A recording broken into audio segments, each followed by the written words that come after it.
So you're looking at players like that to be very consistent, to start racking up some of these placement points. We touched on it last game as well, but you have the placements on the right here, a victory royale being worth 14 points, and then each one of those thresholds will net you an extra point as well. So those are combined with eliminations being 1. So you get your first points when you get inside top 75, top 50, and then so on, as you can see from this graphic. But that win, 14 points, and we see Zolaf getting some really big shots onto ult. Not sure what happened there, but he also fishes up the legendary tac shotgun. So big swing from Zolaf there within 2 seconds. His game is looking very good and very different. And just like that, you suddenly and slowly fall behind. You lose that early game lead that you were starting to build up. Blake, he kind of fizzled out that last game. He put 21 minutes into the second game to only secure about 3 points. He fell at 46 points, or 46th place with only 1 elimination. And that's after coming after the victory royale with 6 elims. So he's a bit volatile right now, that halfway mark, and oh my gosh, as I speak about volatility, he falls to a headshot snipe from Stowe here. Massive. Blake goes down, all that loot goes over to Stowe, and now Blake has to sit back and spend 20 to 30 minutes watching, thinking about what he could have done differently, when honestly it is so hard to think what you should have done when it comes down to a headshot snipe. But at the end of the day, the rotates can be different, the builds can be different, but Blake is going to be very upset with that one, and he has to bounce back. He has to keep his mental in check, because he's still on pace. At the same time, you are very exposed. You need to get your weaponry around here as well, and looks like he has a good rotate, so someone to look out for. And you talked about it, people you're looking out for, Monster. I'm really looking out for Coop right now on the feed. Last game was very impressive. He was backed against the wall with low mats, pressure on him, and he performed really well. And Coop is known for that, being a very aggressive controller player who can really back himself in those scrappy end games. But I want to see if he then has the kind of the rotates and the ability to be consistent and avoid those scrappy situations, because no matter how good you are in them, it's players like Dubs who can avoid having to be shambles that are always going to come out on top in these 6-round tournaments. I do agree with you. Coop is on a nice little streak right now, but SF looking to get the beams down in the shots, and yes, he's going to find every single one he needs. It's going to be on to XZ Shark, and I do want to give a shout out to Shark as well, someone who only played the experience to back it up here on the biggest stages, on the biggest final days. Not everyone can speak like that, and that's going to be a shield crack. You know it's the green light, but oh my gosh, Avery walks into a monstrous charge shot from the response to Tabs, and yes, there it is, the follow-up, the big shot from the air, in the sky, the quick drop kick there. That's going to be the point, the siphon, everything Tabs is going to need to keep him in the game now. Yeah, I talked about it. When you're in the sky and you're in the crash pad, it's predictable movement and you can charge up a shot, but I didn't think it would swing the other way. Tabs managed to pick that one up, and Fishy, someone that has been performing very well, Monster, who I don't think we've seen anything of today, so hopefully looking to have a big game 3. Needs to pick up the pace. Looks like he's doing that. He's making his way to the top, so 11 points, not bad. Doing well with a few good games. He could jump up there, but he's on the back foot now. There's 2 players in front of him trying to get some damage down, and Fishy steps forward into it, and he falls though. You talked about a Monster charge versus tac. Even if you get a heavy charge shot, the extra fire rate on the tac, you can get off 2 shots with the tactical shotgun for every 1 of the charge, and that's what brings DGen out on top here, on top of Hypnos, and that's his high ground. And Fishy back to the lobby now on, I think it was 11 points. We don't see a lot of the star veteran players up there, right? Your favorites, they're not there. This top 10 is looking totally new. It's looking fresh. It's the up-and-comers who are really thriving today. And you can see it just like that right here. Players like Class are looking to put up. I think of the only players in the top 10, it was like Dubs, right? One of the bigger names. But we'll see as this competition continues out. Fishy is one of the more exciting new rising stars on the scene. 11 points, not too shabby. That was about top 30, but to fall, that is a rough one. That's a tough pill to swallow. On the other hand, though, Jeltzy really firing up here. He's looking pretty good. 2 eliminations. My gosh. The Latin community must be proud. They're bringing some of the most exciting engagements that we've seen throughout any of the regions so far.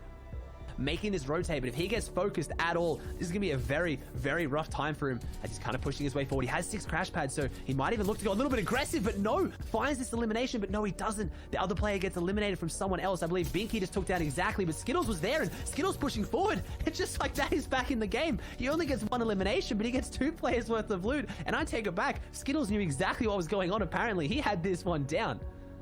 In the Weeping Woods, but he just pulled off a massive dead side rotate. He flung his way all the way north now, coming into the lightest congested areas. He's really trying to play that into his benefit. And now having to crash that in, oh my gosh, it's going to hurt him a lot. And yes, here comes the lobby focus. It doesn't matter. He's too late to the zone, and because of that, They've always been around the edge. Kaz, no one would consider him not a top tier player, but he's never had that big game performance like Stretch has, right? Like winning one of those majors. So I'm really looking at players like Coop. Booga's up top. Kaz is right there. We're just giving him praise. That's a big name with a strong position right now. He's in the middle of zone 4. So the likelihood of pulling the next zone is very, very high. And this zone is going to be like an interesting one. It hasn't got too much to it, though. It doesn't really have... It has a little bit of a river, as we see Nexy fall to Mikey. We don't have any big mountains. It's not going to go back through Steamy, I don't think. So this zone is going to be a bit more of a safe one. But at the same time, if you mess up your rotate, if it goes the wrong way and you get focused like Dubs did, there's not a lot of cover. And someone who's seeing the fight break out, it's Skittles. He's looking right down into the kind of the area where we just saw D-Roller moving through. So he's trying to see what he can find. The rockets are flying in as well, so that's the grief from the rest of the lobby, trying to get a piece of the action. I can only assume that D-Roll is down there trying to make something big happen. That could be him. No. Yes, it is him. He was on the run. He was trying to find anything to keep him alive, Aussie. He's out. 7 floppers into Class's inventory, though, Aussie. I can't help but think that he is definitely making endgame and probably going to be doing it by sitting in the storm just a little bit and biding his time to play some points. You have to think, and that's what's been so scary about the current meta with crash pads. At any time, your game can end. If you're up against the wall with someone who's aggressive, someone who needs a refresh, doesn't matter how many meds you have, what weapons you have, what floppers you have, you can fall at any moment, and that's what's making this solo FNCS one of the most exciting, but also one of the most volatile. It is really hard to hold on to your position when at any time, doesn't matter where you are, something can go against you. As P-God, one of those aggressive players, no eliminations on the board so far, but only has 5 builds. These are my favorite players to watch, the ones who have the mechanical prowess, the skillful players, but they don't have what they need. You know they're going to go down swinging. They need to make something, and P-God's looking for it. He has 2 chug splashes. He has no utility, no movement, only 6 builds. How is he going to find his elimination? How is he going to get back in the game? He has rotating zone, so he's here in the position where people are going to have to make their way towards him, and that's where he's going to try and jump on them. He's going to be ready to pounce. He's going to try and capitalize on someone not aware of the fact that he's in these builds, maybe.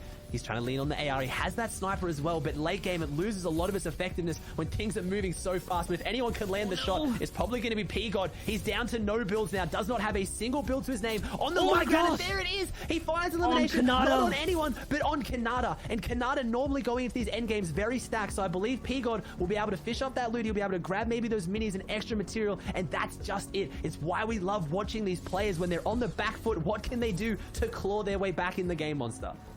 That was a nail-biting clutch right there. The impact to find the loot that he needed. On the other side, though, here's the wide shot of the player still in the game. Aspect, Reverse, Vanish, Jack still alive. I see Coop still up in there accruing points as things go on. P-God still alive on the low ground. We're going to be hopping in with Class, who's going to find himself Eaast here in the mid. We talk about Class. What's top 10? He wants more. He wants to get closer and closer to top 5. And look, 4 floppers still in the inventory. We knew that it was a no-brainer he was making it this far. He can still continue to do more. I'm seeing players like Kalazo as well, alive in the high ground. Out comes all the crash pads, though. The rotates are happening. Kalk, who's been struggling so far in the competition, will he be able to make it to the end as well? He needs these points desperately now. And we haven't, the mythic items we haven't seen at all today, except holding on to that mythic Chug Jug and that mythic burst AR. Does so much damage. The Chug Jug so hard to get off at this point, but except looking to make something of this, has 1 crash pad left, not using it here for the rotation, maybe saving it for an impact, but 33 builds. He's managed this inventory well. He's gone to endgame. He's still got the minis. He still has the mats. These are those players who aren't in a position like P-God. They're not looking for desperate eliminations. They're trying to control sidelines like this and keep themselves a little bit safer on front sides. He has the edit, a 27 white tag. He might get that elimination to Storm. No, the player comes back right. It was Ronaldo. Ronaldo goes down just inside top 30 as Kalazo picks up an elimination. This leaderboard is going to be so tight at the top, Monster.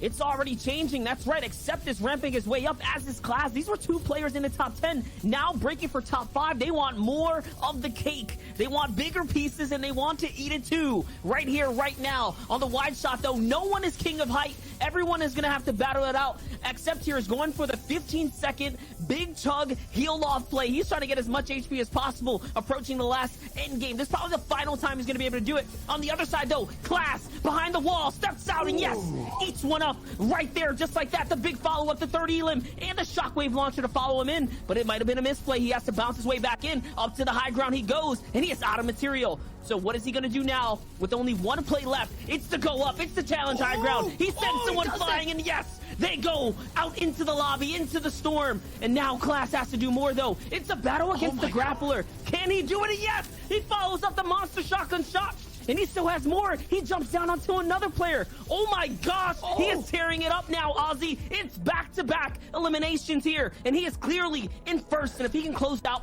he'll continue to hold the lead. He's on high ground, a 1v1v1 with Calc and Accept on the low ground, who used that mythic Chug Jug late game to get him to this point. He falls to Calc. Calc 1v1, but are we going to see the mythic charge shotgun come into play? The mythic shockwave, he does. Class gets the elimination onto Calc, but that is a big game for Calc, and Class. Placements have been so absurdly good. 20th in the first game, but then after that, 3rd place with 2 elims, and then following it up with the victory royale in 6 elims, pushing him 3 points clear of Coop right now.